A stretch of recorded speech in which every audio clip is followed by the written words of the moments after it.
এটা। নমস্কার, আমি শুক্লাশীল সাধারণ রান্নার পক্ষ থেকে আপনাদের আরও একবার স্বাগত। আজকে আমি একটা নতুন রান্না নিয়ে চলে এসেছি। আজকে আমি রান্না করব সিমুইয়ের পায়েস। প্রথমে আমি কড়াইতে ঘি দিয়ে দিচ্ছি।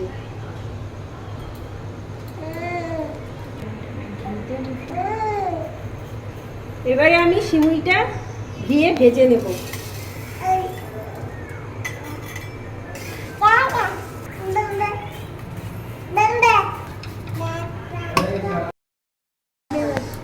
সিমুইটা আমার লাল লাল করে ভাজা হয়ে গেছে।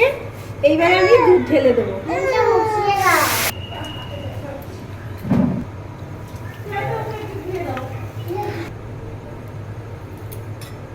দেখুন, আমি একটা ছোট দুধের প্যাকেট গুলে নিয়েছি। দেখুন, আমি এখানে একটা ছোট দুধের প্যাকেট গুলে নিয়েছি। এর মধ্যে কাজু কিশমিশ ভিজিয়ে রেখেছি। এটা এবারে আমি দিয়ে দেবো। এর মধ্যে একটু খোয়া ক্ষীরও দিয়েছি।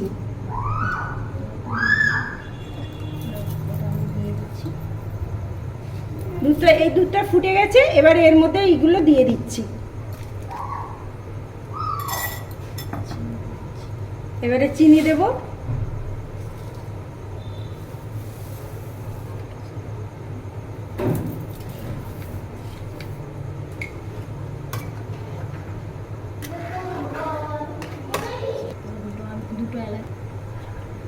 এবারে আমি দুটো এলাচ এর মধ্যে একটু ফাটিয়ে দিলাম। দুটো এলাচ আমি চিড়ে এর মধ্যে দিয়ে দিলাম। সিমুইটা আমার হয়ে গেছে। আমি এইভাবেই পাতলা পাতলা রাখবো, নালে বসে যাবে এটা।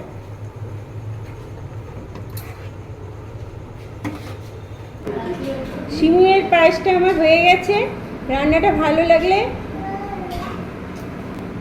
ভিডিওটা ভালো লাগলে লাইক, সাবস্ক্রাইব এবং শেয়ার করে দেবেন। পাশে থাকা বেল আইকনটি প্রেস করে দেবেন। আর কিছু মতামত থাকলে কমেন্ট করে জানাবেন।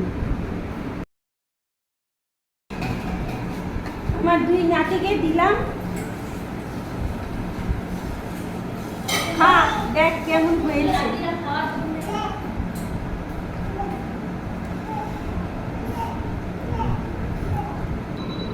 কেমন হয়েছে? খুব ভালো হয়েছে। আমি খুব ভালো হয়েছে।